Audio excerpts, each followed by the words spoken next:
देवताओं, आप लोग इस कथामृत के पान करने के अधिकारी नहीं हो, क्योंकि यह भागवत कथा सबको नहीं मिल सकती। आप लोगों ने व्यापार का दृष्टिकोण अपनाया है, विनिमय का आप लोगों ने आग्रह किया है। यह विनिमय नहीं होता, भागवत की कथा का आदान प्रदान नहीं होता। प्रेमी सज्जनों, लेकिन प्रभु की ऐसी माया, कलयुग महाराज की ऐसी कृपा, आज तो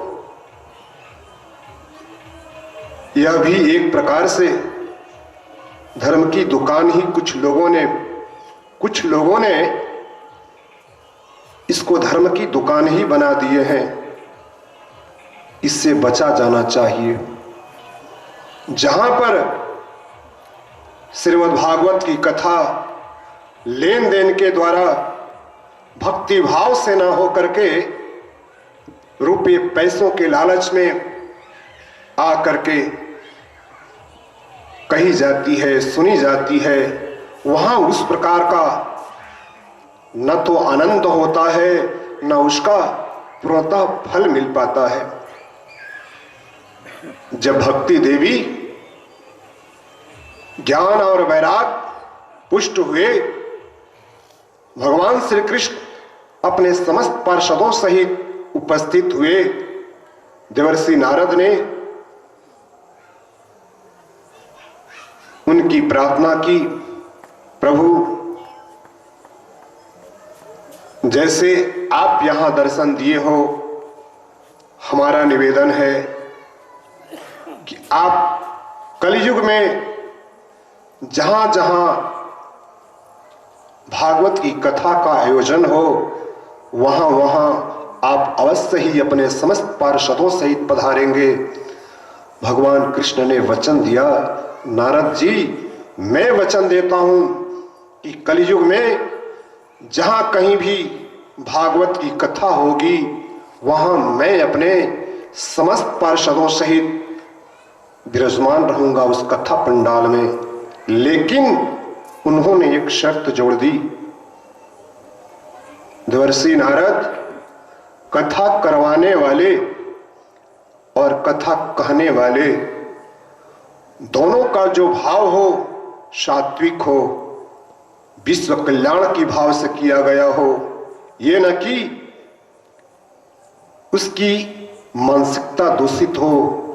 प्रेमी सज्जनों, ऐसे दिव्य अनुष्ठान जहां आयोजित होते हैं, जहां सात्विक भाव से, जग कल्याण के भाव से ऐसे अनुष्ठान होते हैं, जहां पर सबके कल्याण की भावना होती है, वहां पर निसंदेह भगवान श्री हरि श्री कृष्ण अपने समस्त पार्षदों सहित विराजमान होते ही हैं, ऐसा उन्होंने वचन दिया है। तो प्रभु की प्रेरणा से आज इस कथा का 19वां दिवस है और 19 दिनों के सफर में प्रभु की प्रेरणा से हम सबने जो अनुभव किया है, आपने भी अनुभव किया होगा, हमने भी अनुभव किया है। भले यहां श्रोता बहुत अधिक संख्या में नहीं है, लेकिन जितने भी श्रोता हैं वे साक्षात राजर्षि परीक्षित के समान ही हैं। इस कथा पंडाल में जितने भी भक्तगण जो प्रतिदिन पधारते हैं और जिस प्रकार राजर्षि परीक्षित ने एकाग्र चित्त होकर के तन्मयता के साथ श्रीमद् भागवत महापुराण के कथामृत का रसास्वादन किया, यह कहने में हमें जरा सा भी संकोच नहीं हो रहा कि आप सब वाकई में महाराज परीक्षित के ही समान हो, क्योंकि आप जिस तन्मयता, जिस भक्ति भाव से आप कथामृत का श्रवण कर रहे हैं, ऐसा श्रोता मिलना आसान नहीं।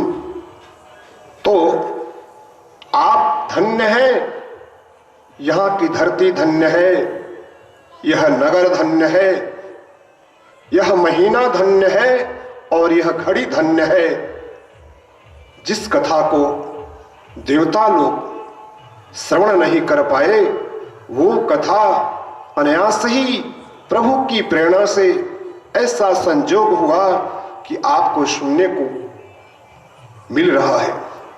प्रेमी सज्जनों, आज भक्तमाल की एक कथा होगी संक्षिप्त में, इसलिए भक्तमाल में ऐसे ऐसे भक्तों के चरित्र आए हैं जिनको यदि विस्तार पूर्वक कहा जाए तो एक कथा को ही कहने में 2-4-5 दिन लग जाए, फिर भी वे पूरा नहीं होंगे। तो आज जैसा कि कल